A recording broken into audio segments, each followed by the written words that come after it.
Hey,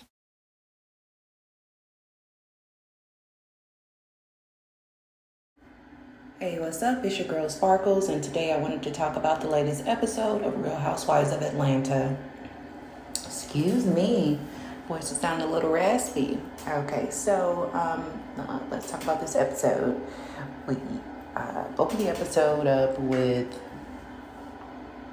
Drew and Ralph, because that's how we ended last week, and I really wanted to see what came of that. Even though we know what came of that as women, right? We already know the outcome of that dinner. I still wanted to see it play out on TV.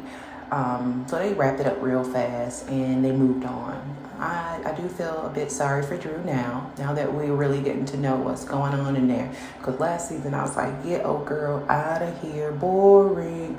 But now this season I have warmed up to Miss Drew and I'm on her side, and Team Drew, not Team Ralph. So then we get to Marlo's storyline, and I don't know. I am all for giving the girls a chance. You know, if it's your time, it's your time. But it's like her storyline drags out. It's like, oh my God, been there, done that.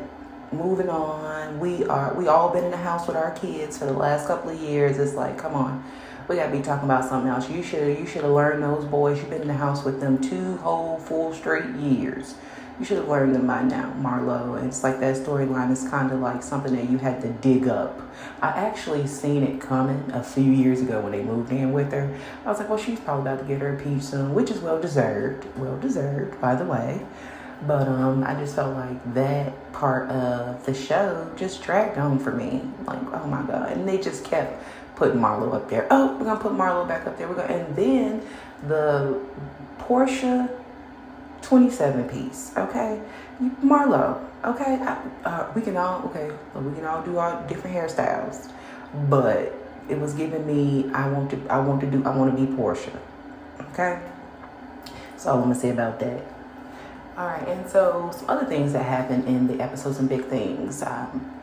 Kenya ended up having a party for baby Brooklyn. Baby Brooklyn is so cute, adorable. You know, she ended up having a party for her, and then she chose a game, a tea game at a kid's party. Like, you guys are really looking for a storyline. For you to have, what is the tea game at a kid's party? I don't even want that drama around my baby. I'm not all high and mighty. I do everything right. I know how it's supposed to go, parent, but I just know that I don't want that chaos around my baby, you know? So, but they got to create a storyline. They got to keep, something. They got to do something. They don't have nothing to do in this season. So, she has the party, and then she has this little tea questions. Everybody's like, throwing out, saying things disrespectfully loud. Other parents are getting upset. That's why you don't have kid stuff with adult stuff. This is the reason right here. But anyways, so they do this little party, and it's like Marlo is like she's like the super duper digger of the season. Like, she's so man, and I've been waiting for all these years, but it's like it's a little bit too late. Just like she just keeps coming in with those digs, and it's like everybody's rolling their eyes. It's almost as if it's a joke. Like, come on, girl, like, let it go. It's almost as if Kenya is like, girl, I roll with the best of them when it comes to taking digs, so you're gonna have to dig a little bit deeper, boo-boo.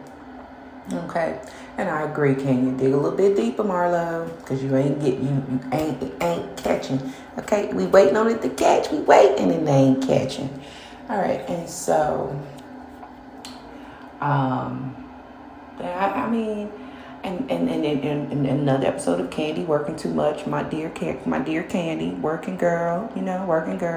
She's working a lot recently. I don't know why. I guess you got to keep the income coming in. She got a whole family, a whole tribe to feed, and so she got to keep that money coming in. So she got to keep working. Her and Todd is working, because Todd is over on another network doing his thing. I did not know that him and Carlos King was the producers on Love and Marriage. We're going to talk about Love and Marriage Huntsville, Love and Marriage DC. We're going to talk about it, okay? Miss Monique introduced herself again last night. See, that's what I was I mean, the night before. That's what I was excited about. It's almost as if, because I went out Saturday night, so I didn't get a chance to watch it live or watch it when it came on. I had to do like DVR.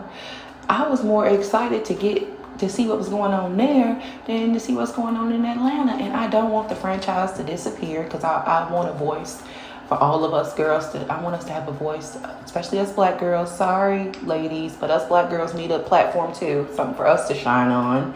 Something for us to not look broke on, or not be fighting over this man, that man. Something for us to look classy and bring it on. We need that too. So I don't want it to disappear, but I do want them to shake things up. I don't know. You guys are going to have to dig deep, Andy. Dig deep, because Carlos King is over there pulling me on over to the dark side. But you know who ain't got me yet? Okay, LaMel Plumer. I mean, is that his name over there at Zeus? I'm really trying not to say this $5.99. But they got so much content over there, so much stuff to talk about. And there's so many ratchet people who want to talk about that. And let me be honest, I do enjoy being a little ratchet from time to time. So, I'll do the other videos and upload them too. As always, like, share, subscribe, leave comments down below. Let me know what you guys want to talk about next. And as always, sparkle 24/7.